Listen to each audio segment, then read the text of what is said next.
Has anyone heard of this city? No one seems to remember it, and something horrific might have happened to it. Posted by Momto. Apparently, there was once a city in the north of Sweden called Corona, but somehow we've all forgotten about it. I'm a police officer working in Kalix, a municipality close to where the lost city of Corona is supposed to have been.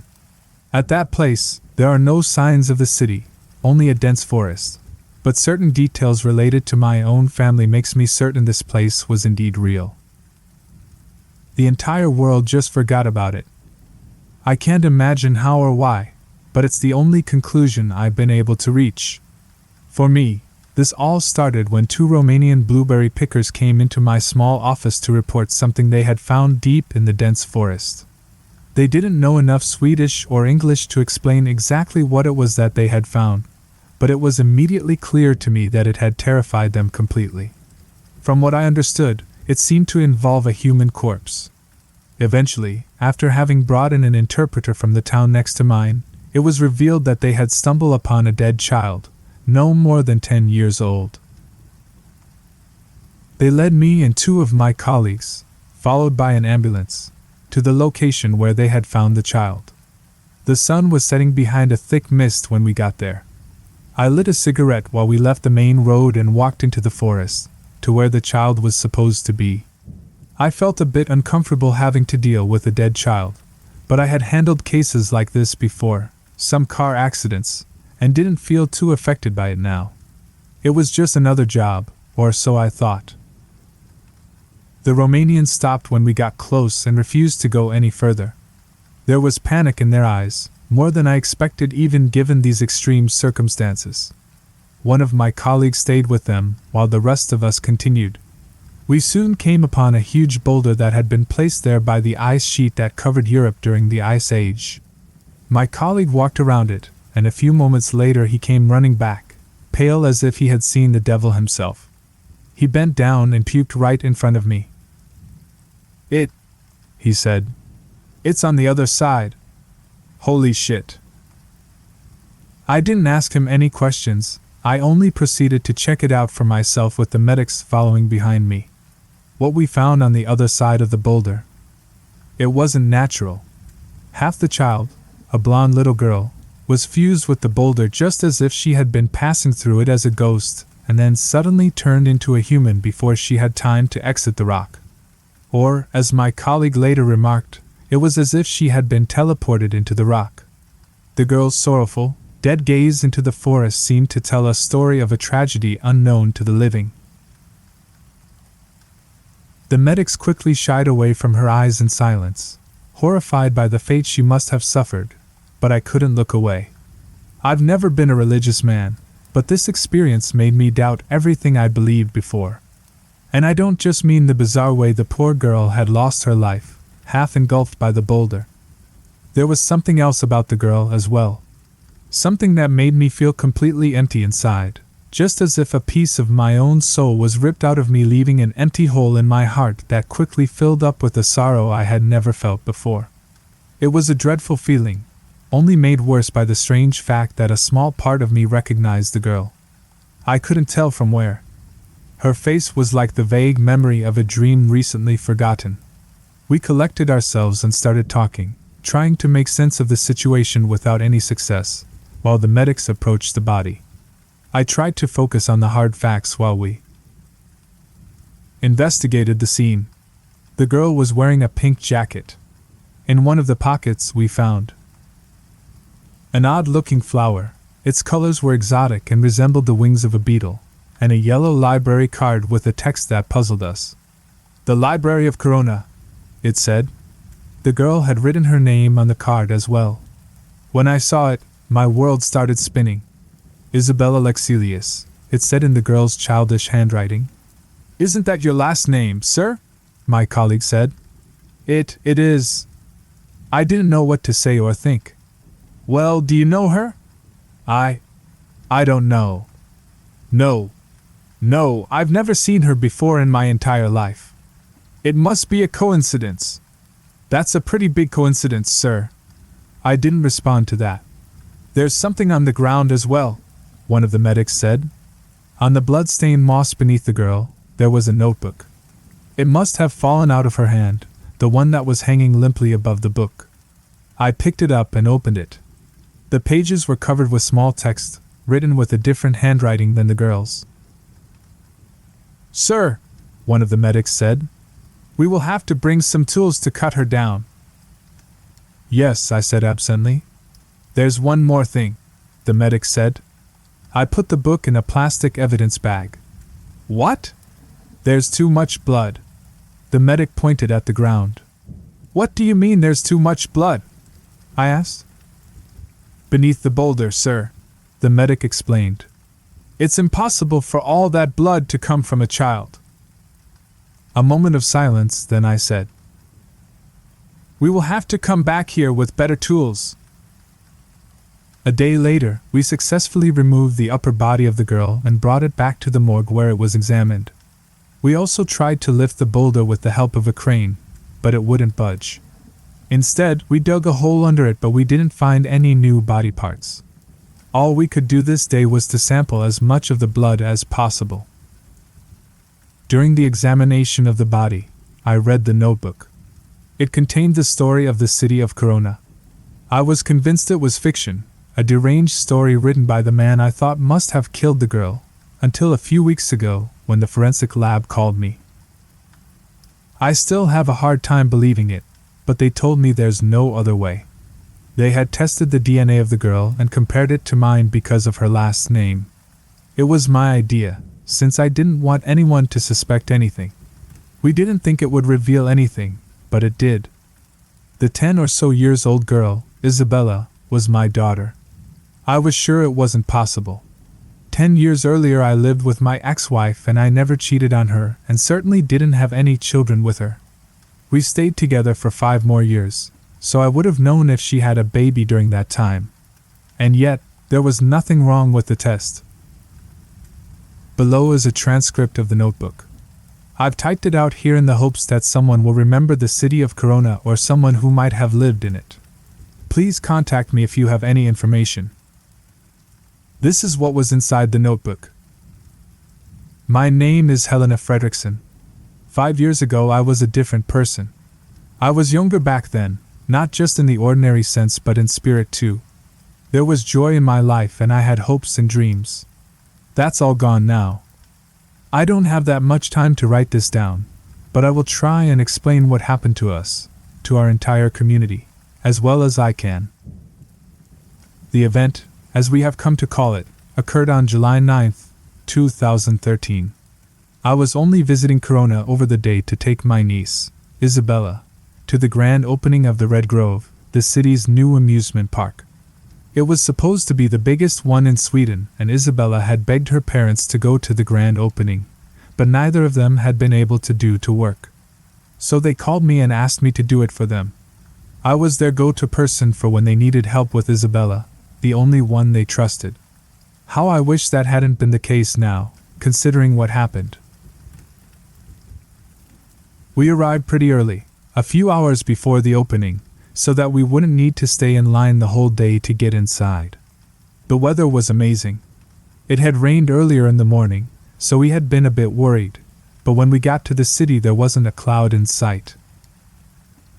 Isabella couldn't stop talking about how much fun we would have, and it warmed my heart to see her so happy. It took us a bit longer than expected to get to the amusement park since one of the main streets had been closed off for a military parade. This didn't bother us that much, it rather increased the feeling of celebration in the air. To avoid the parade, we had to take a bus to the city center, the Freya Square, and from there we had to take the subway to the Yellow Neutral Business Cluster, the tallest skyscrapers in Sweden. It was possible for us to walk to the Red Grove from there. There were people everywhere. It turned out that a lot of them had taken a ferry down the river that I didn't know about. This meant we had to stand in line after all. Isabella didn't mind, but I knew she would get hungry soon, and I worried that it would ruin her mood.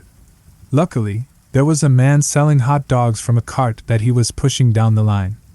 I bought a hot dog and a soda for Isabella.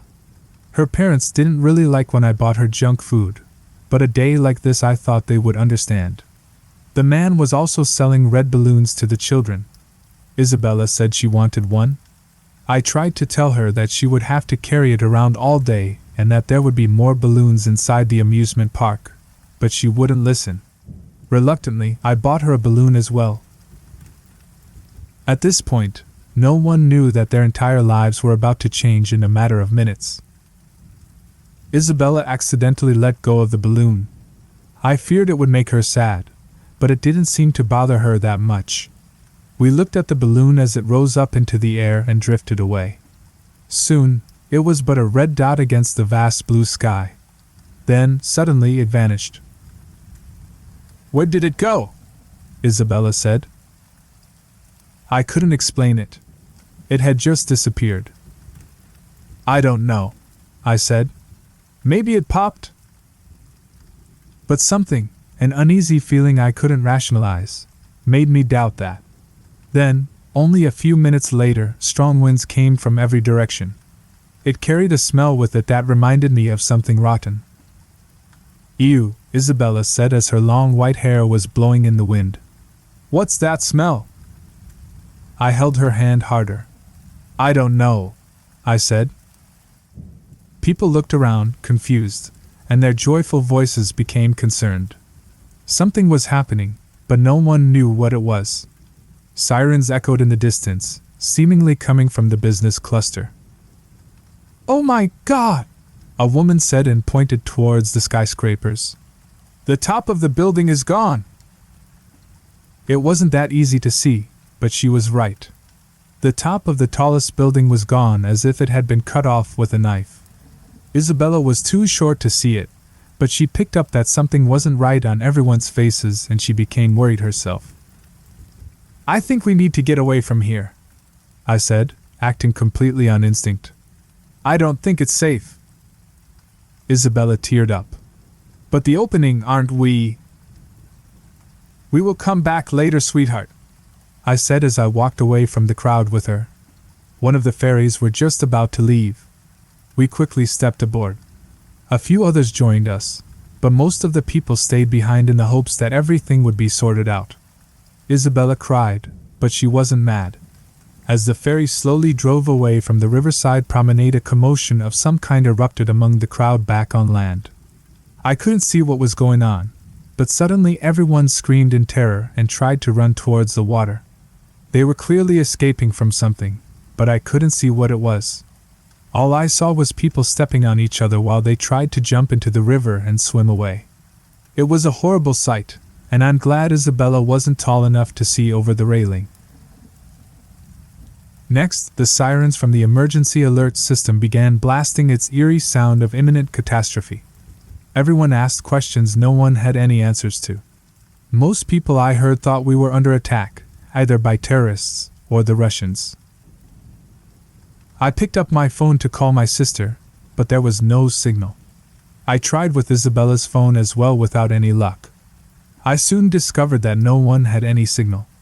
At the sides of the river that passed through the city, people were looking out of their windows trying to get a glimpse of what was going on, but the only thing they could see that was out of the ordinary was the cut-off building in the yellow neutral business cluster. "Look," Isabella said and pointed at the sky. "I've never seen such a big bird before." An enormous bird-like creature soared high above us. It was pitch black. Although it was impossible to say for sure, it seemed to be just as confused about seeing us as we were seeing it. It circled the city center a few times, and then flew away again. The sight of the giant bird, or whatever it truly was, turned our anxious confusion into terror. We still didn't know what had happened, but now we knew it didn't have anything to do with terrorists, or some foreign power. This was something else, something impossible to believe, and yet at the same time impossible to deny. The ferry led us off a bit further down the river, close to Freya Square. People seemed to be in a state of panic, although no one knew what was wrong. Some were packing their cars to escape the city, others were running somewhere, perhaps to their loved ones, but most people clustered around police officers, city workers or military personnel from the parade to try and get some information. But they only got the same answer over and over again: yelled at them so that it could be heard over the sirens from the emergency alert system, that nothing was known and that they needed to return to their homes and listen to the radio for more information. "How are we supposed to listen to the radio when the power is out?" The voice came from an old woman. "Look around, there's no power." She was right. "Go home and close your windows and wait for the power to come back," a policeman said.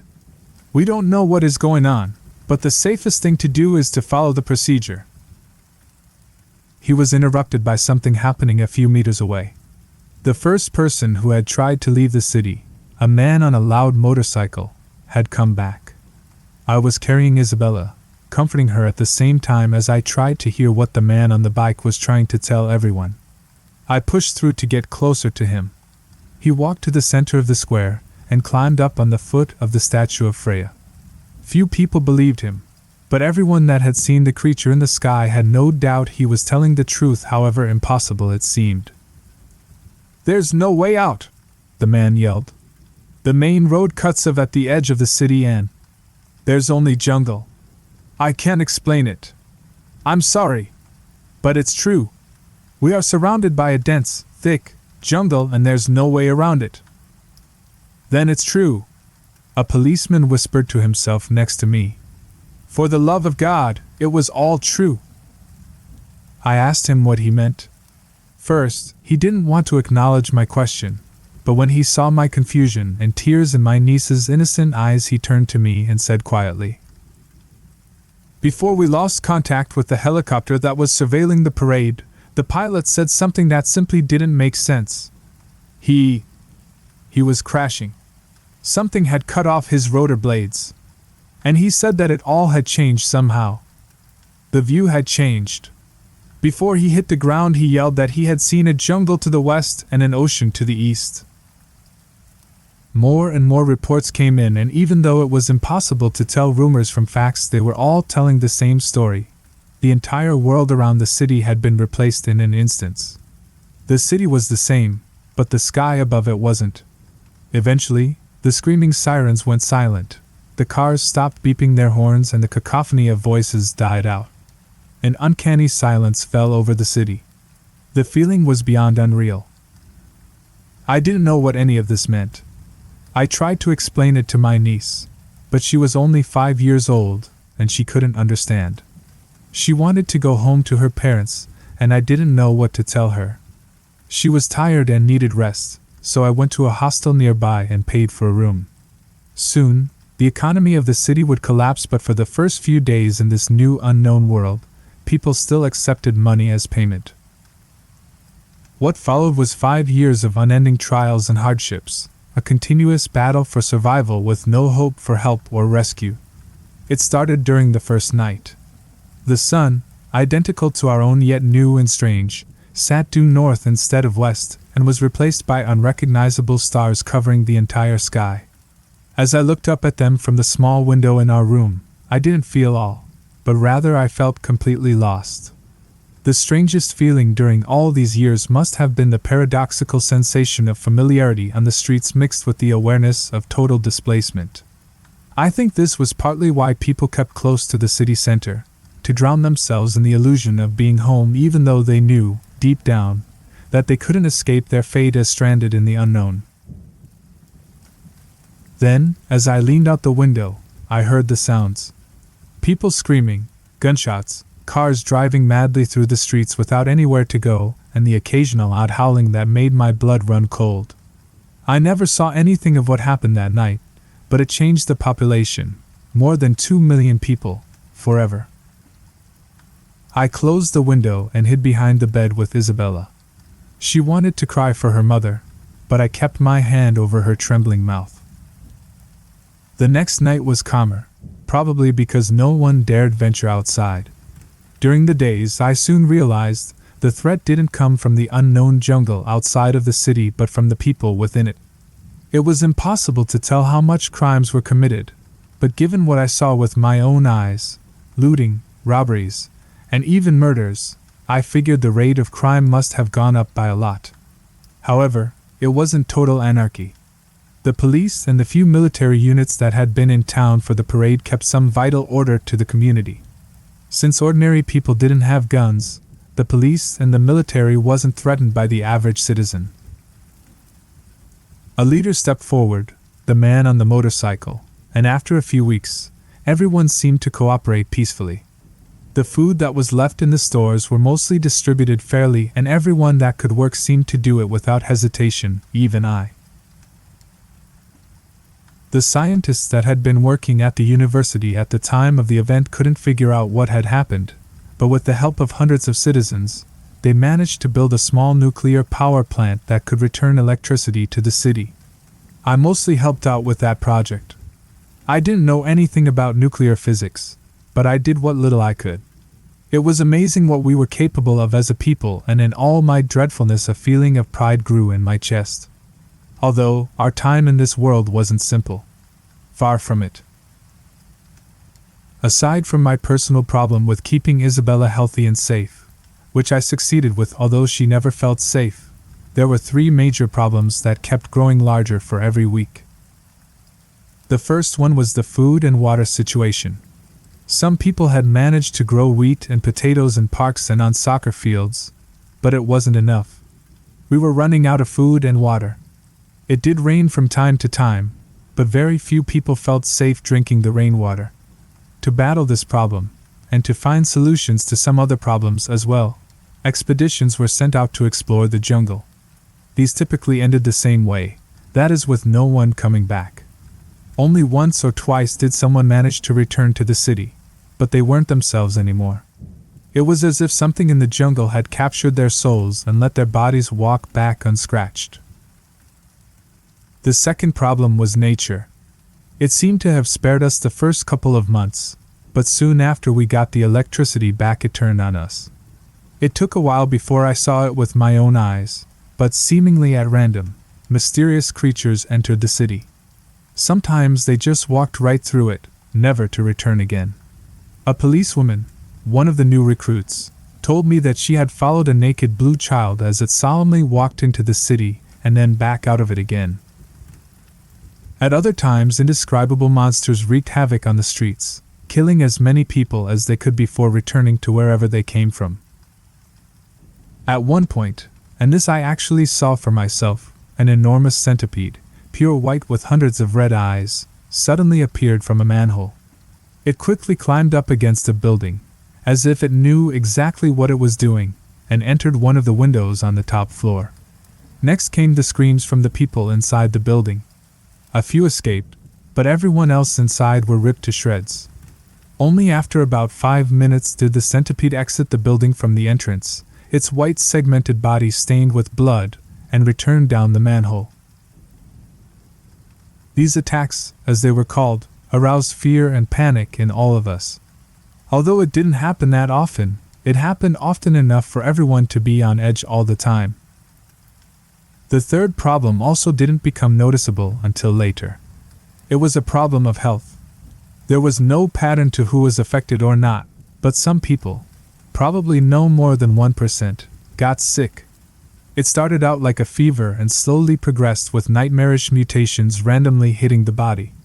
Most of these mutations made the victims handicapped and disfigured, but sometimes, very rarely, the victims developed properties that were seemingly beneficial to them. The most extreme case of this that I saw was a young girl who grew a third eye in the middle of her forehead. The iris of the new eye glittered with amazing colors, and the girl claimed that she could use the eye to see other people's emotions. At the beginning of the health crisis, the sick people were treated badly, just as if they had been monsters from the jungle. This treatment only got worse when it was revealed that the creatures from outside never attacked the sick. At one point, a mob gathered at Freya Square, set on chasing the sick people out of the city. Luckily, this was stopped by the military. In the end, however, the sick people were sent into the jungle. Not to be away with them, though, but to make use of their immunity to the nature of this world. This turned into a huge success that eventually solved the food and water problem. They could venture out and explore the surrounding area and return with edible fruits, vegetables, and small mammal-like animals that they hunted. This was a turning point for us. and then luck struck again. All attempts at fishing had failed so far, but all of a sudden there were fish everywhere in the river. We soon learned that there were different periods for when the fish was out to sea or close to land. However, as soon as they came close to land, mysterious purple thunderstorms that lasted weeks tormented the city. And yet we survived. Many people didn't, of course, but life was possible. In the end, we prevailed. During the 5 years that followed, there weren't that many catastrophes, and our focus on survival kept most of our thoughts of home away. Even Isabella thought less and less of her parents as she grew older. Over time, most people got used to the bizarre situation they had found themselves in back in July 2013. Many people did commit suicide, yes, but most people choose to live on in this unknown land. 2 events, however, changed things. First, it was what happened to a planned expedition at sea. Hundreds of people, mostly men, decided to venture out into the ocean with one of the luxury cruisers that had been moored next to the city. This was going to be a great adventure and perhaps a way to find some answers to where we had ended up. It inspired all of us. Thousands of people, Isabella and I included, had gathered to watch as the huge boats slowly sailed out. It all felt similar to that day 5 years earlier when we had waited for the amusement park to open. We all stared at the horizon as the boat, named Puerto de Espero, turned into a small dot against the setting sun. We imagined the amazing adventures they would be on and looked forward to their return. But then something that must have been larger than anything we had seen so far came out of the water and swallowed Puerto de Espero whole. Some people screamed and others cried. This was a hard blow to the city. Just knowing that a being like that, a being able to eat an entire luxury cruiser in one bite, could exist deprived many people their hopes of a future. The next event was different. It was a miracle, to say the least. It happened only a month after the destruction of Puerto de Espero. A military guard, a young man who had only been 15 at the time of our disappearance from Earth, discovered that when he stood at a certain place at Freya Square he could tune into a specific radio station from our old world. The station's name was Synthwave Mix and dedicated most of its broadcasting to that kind of music. Hope returned immediately, but this time the hope was different from the one we had spent 5 years building up within ourselves. This was the hope of seeing our loved ones again. The hope to return home. The people at the university investigated the area to try and determine where the radio signals were coming from. They didn't have much success but soon realized that they emanated from the ground beneath Freya Square. While the area was investigated by the scientists, ordinary people showed up en masse. They all had radios of different kinds with them, like children carrying stuffed animals to feel safe, hoping to tune into Synthwave Mix and get a taste of their lost home. Of course, the area where the radio station could be heard was too small, and the police had to chase everyone away to give the scientists the room they needed. A few days later, though, the scientists placed a set of large speakers at the foot of the statue of Freya and connected them to the receiver they were using to listen in on the radio station. Day and night the relaxed, somewhat melancholic, synthetic music played non-stop to the entire city. People congregated around the statue. They even defied the dangers of the night. This became our city's new tradition. Ending the day by going to the statue and sitting down around it, as if in prayer, became our pilgrimage. It wasn't exactly the music that drew people to the square, but rather its origin. Still, the electronic melodies soon turned into a symbol of all of our hopes and desires. From time to time, people got up and danced, sometimes while crying from a bittersweet joy difficult to explain. Although, the thing that made us all go silent and become totally focused was when the host said something. Usually, they only spoke about the music they were broadcasting, completely unaware that an entire city full of people were listening to them almost religiously. But on rare occasions, they talked about the world outside. At those times it felt like our hearts collectively stopped. In anticipation. Would they say something about us, about their efforts to figure out where we all had gone and how they would bring us back? But there was never any news about us, just as if they had already forgotten about us or never known about us at all. The tragic fate of the city of Corona never came up. Yet we never lost faith.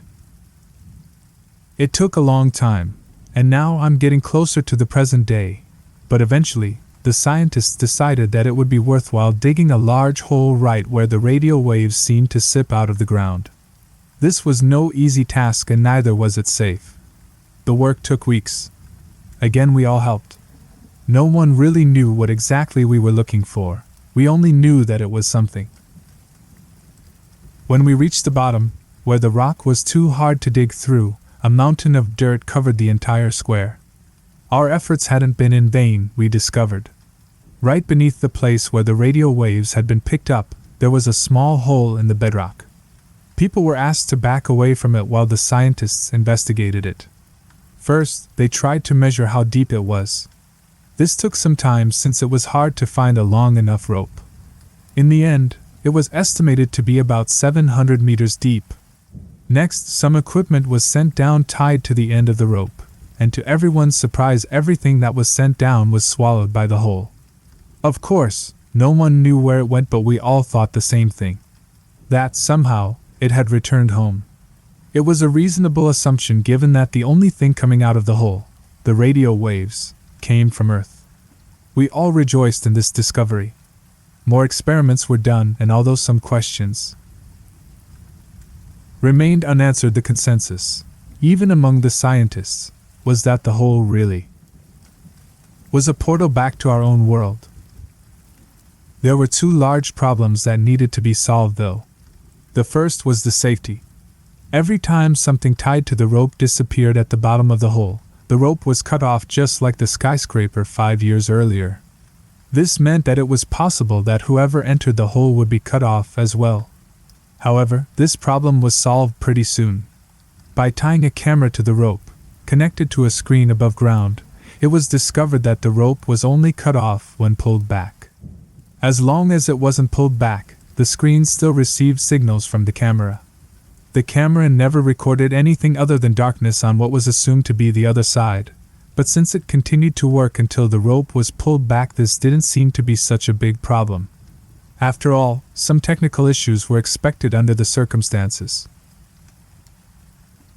The second problem was that the hole was too small for anyone to fit into. Many attempts were made to widen the hole, but the bedrock seemed to be made out of a stronger material than any of our machines could tear into. This was extremely frustrating. It made us feel like we had reached the finish line only to discover that we were unable to cross it. In the end, one of the scientists said she wanted to send her 10-year-old son down the hole. He was small enough to fit into it. This was widely debated for quite some time before it was approved. The mother argued that the city of Corona was no place for her son, and that all the evidence suggested the hole was the only way home. The boy was brave. He knew he would probably never see his poor mother again, but still went through with it. He was given a walkie-talkie, and after a tear-filled goodbye to his mother, he was sent down the 700 meters deep, pitch-black hole. He was instructed to radio, and after he reached the other side, confirming he was safe. After the rope was pulled back, the mother waited and waited for her son to report. However, he never did. For weeks, the mother sat at the edge of the hole, under merciless heat and under pouring rain, calling her son over and over again with her walkie-talkie. No one knew what, if anything, had gone wrong. Since no other radio waves had been picked up other than synthwave mix, it was possible that other radio waves simply couldn't enter into our world for some reason. Still, the authority deemed the hole too unsafe for anyone else to enter. This didn't change people's minds, though. The hole represented the only true hope we had felt in years. And given all the horrible things in our world that could destroy us at any moment as easily as it is for us to blow out a candle, the small risk of going through the hole seemed to be more than acceptable. The hole was guarded by the police, but most of the police shared the city's collective opinion that the hole was the only way out, not for any of the adults, but for our children. And now I'm sitting here, in the room I paid for 5 years ago, writing this down.